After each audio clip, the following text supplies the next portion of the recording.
É isso aí, galera. Em mais uma entrevista aqui para a Rádio Orgulho, a sua rádio da comunidade LGBT. Hoje nós estamos com o Bernardo. Bernardo, ele que ele é o primeiro homem trans Miss Sul Fluminense. Ele vai explicar um pouco o que que é tudo isso e vai contar a sua história pra gente. Então se apresente aí, Bernardo. Fala pessoal, obrigado pelo espaço, Wanderson. Obrigado, rádio. Prazer a todos. Eu sou o Bernardo. Eu fui o primeiro homem trans, né, a participar de uma etapa nacional de concurso de beleza e fui representando a minha região, que é a região sul-fluminense. Ela fica aqui na região sul do estado do Rio de Janeiro. Então foi muito bacana ter esse feito aí, que foi histórico. A gente apareceu aí em cada canto do mundo. Tanto é que esse ano a gente também tem falado mais sobre transgeneridade, né, Wanderson? Então é um tema, assim, totalmente necessário para ser debatido, ser exposto e a gente cada vez mais mostrar a nossa força e a nossa resistência. E para quem não sabe, como se diz Fluminense, é para quem nasce no interior do Rio de Janeiro. Quem nasce na Isso aí, capital é carioca. isso aí, sul Fluminense ou Fluminense só, né? Aí quem é o da Gema, que é da capital mesmo, é carioca. É bom deixar isso claro, porque tem gente que ouve no Brasil todo e não sabe, e às vezes acha que só quem nasceu no Rio já é carioca, e não é assim. Uhum, é. E tem uma briga ferrenha por conta disso, tá, gente? Ninguém sabe o que acontece nos bastidores. Então, vamos lá, vamos contar a sua história. Como começou a sua história? Quando começou a sua transição? Quando você começou a se identificar como um menino ao invés de menina? Como é que foi? Então, eu desde criança, desde ali dos meus 4 anos, 5 anos de idade, eu já não me via, né, no corpo, ou não me identificava com o que as pessoas falavam quem eu era. Só que naquela época, eu sou de 95, a gente não tinha a quantidade de informação que hoje nós temos. A gente não tinha referências de pessoas trans como a gente tem hoje.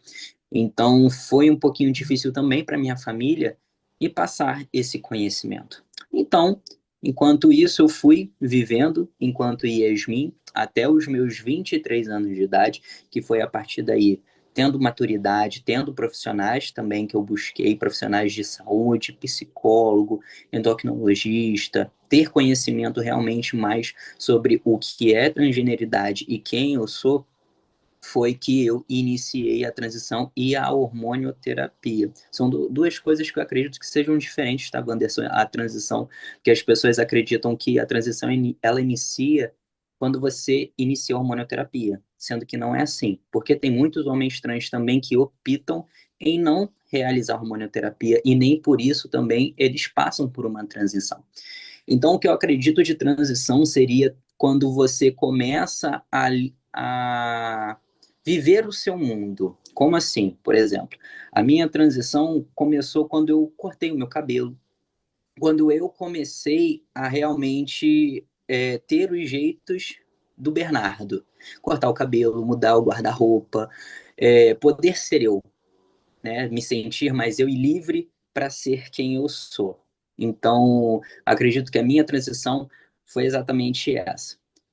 E aí, aos 23 anos de idade, eu também entrando para o mercado de trabalho, eu tinha o benefício do plano de saúde, que aí me permitiu iniciar a hormonioterapia, e daí eu consegui, através do endocrinologista, que não era aqui na minha cidade, era na cidade vizinha, e aí, a partir de então, foi só sucesso do Bernardo.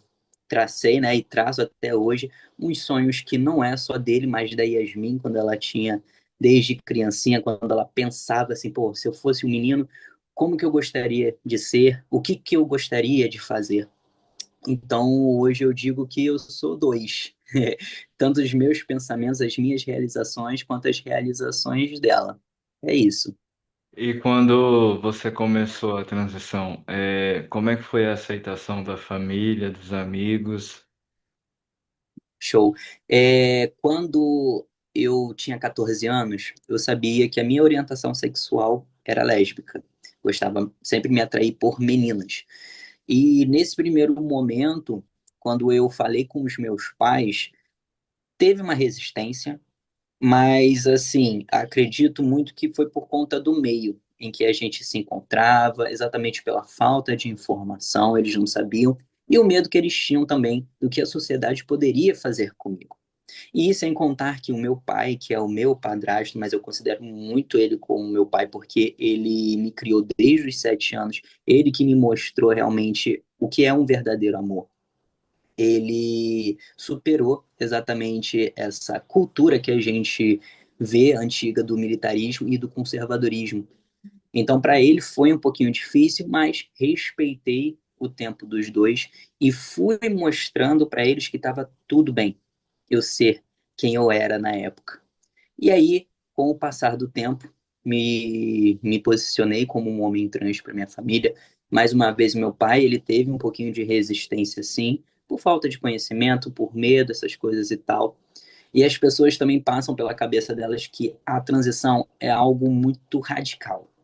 Pelo menos na cabeça do meu pai passou muito isso, e esse foi um medo também que ele teve de, tipo assim, eu mudar quem eu sou, mudar, vamos colocar assim, o meu caráter.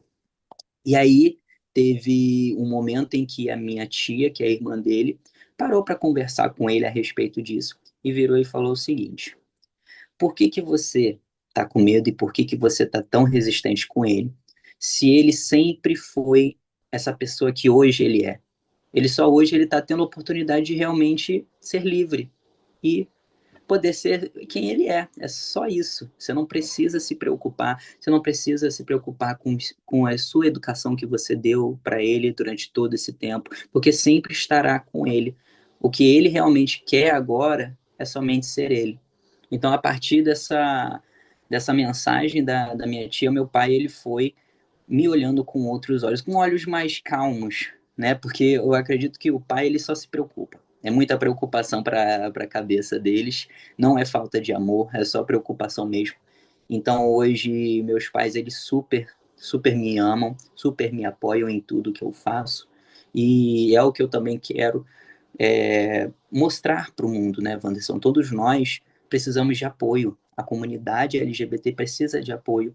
E se você não teve essa rede de apoio, que a gente possa ser rede de apoio para outras pessoas. E é exatamente isso, espalhar essas boas referências para que a gente continue trabalhando para um mundo melhor e mais acolhedor.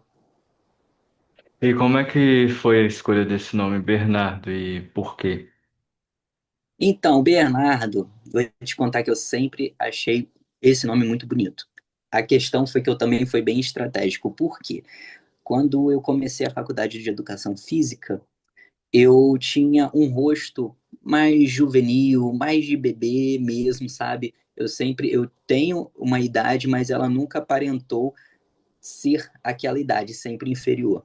E aí eu me nomeei, me dei o apelido de B, porque aí lembra bebê.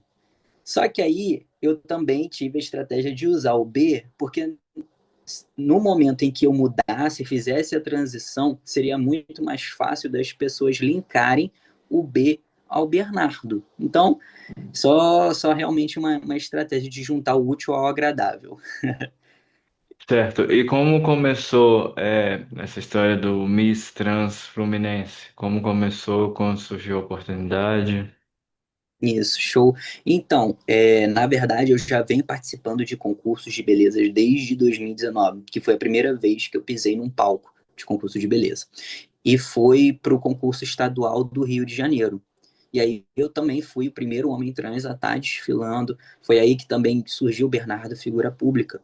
E desde então eu venho trabalhando bastante. Eu gosto muito desse meio de mista e gosto do que ele proporciona para a nossa sociedade. Vim desenvolvendo em 2021. Eu participei de um concurso exclusivo de Mister, né, para homens trans. E aí eu fui aclamado um Mister Trans Brasil, primeiro também do nosso país. E aí agora eu me desafiei nesse Mister Brasil CNB, sendo o primeiro e também eu fui o único participando. E como que foi isso? Eu, ano passado, eu divulguei um vídeo, um Reels, que viralizou.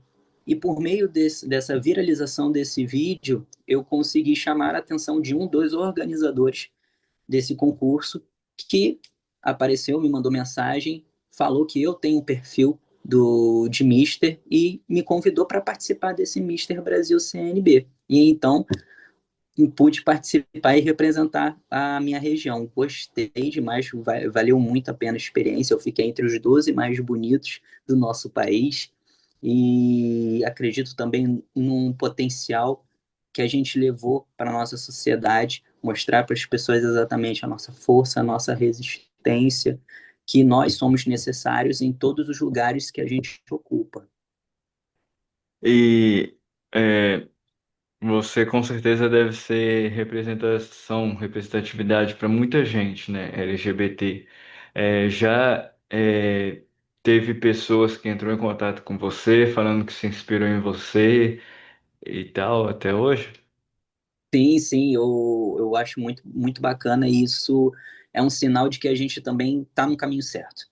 É sempre inspirar as pessoas em coisas boas, acima de qualquer coisa, mostrar esperança, levar motivação e fazer com que, principalmente também a nossa comunidade, ela não desista. A gente está passando aí por épocas difíceis, mas é a gente não deixar de fazer o que somente a gente pode fazer. Seguir em frente, buscar conhecimento, se cuidar e sermos firmes, buscar os nossos direitos e cada vez mais conquistar lugares. E para quem está ouvindo ou assistindo agora e a pessoa quer fazer uma transição, não acha que é do gênero no qual foi imputado desde a infância, qual é o conselho que você dá para essa pessoa? Vamos lá. Eu sou muito a favor da gente sempre buscar ajudas de profissionais da saúde, até porque eu também sou um profissional da saúde, eu sou personal trainer, e foi o que também me ajudou demais a tomar uma decisão segura. Então, busque um profissional, um psicólogo, tá bom? Converse, exponha essa sua sensação. Se você é menor de idade, precisa ter o acompanhamento também dos pais. Os pais precisam aprender também um pouquinho do seu universo e fazer com que a sua transição ela seja a melhor possível, mais confortável, mais segura, tá? Então, tenha sempre profissionais com você e esteja perto das pessoas que realmente te apoiam e te amam. E se conheça, tá? Todos os dias nós temos a oportunidade de nos conhecer. Todo dia é um dia diferente, então por que nós também somos a mesma coisa? É sempre importante a gente buscar se conhecer cada vez mais. Se você pudesse voltar lá no tempo e poder mandar um recado para Yasmin, o que que você falaria para ela? Yasmin, nunca desacredite de você, nunca desacredite das suas intuições, confia. Às vezes parece que as coisas vão demorar, parece que as coisas não vão sair como você quer, e talvez não vão, mas vai ser muito melhor do que você possa imaginar. Então, fique firme que eu tô aqui te esperando. É isso. E as pessoas que estão te assistindo e quiserem entrar em contato com você para algum eventual evento, como faz para entrar em contato com você?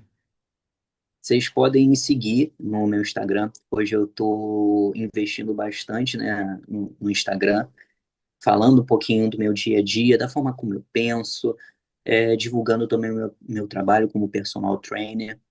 E é legal a gente ter essa troca, né, de vivências. Pode me mandar mensagem no direct e também no direct, se você quiser fechar algum trabalho, alguma parceria, me manda mensagem, que aí depois a gente vai desenrolando e chamo você por um outro contato. Então, muito obrigado, viu, pelo você ter cedido esse espaço para conversar com a gente. Desejo sucesso para você. Tá bom, muito obrigado, Wanderson. Obrigado, rádio. Um beijo, galera, e até breve. Valeu, até a próxima.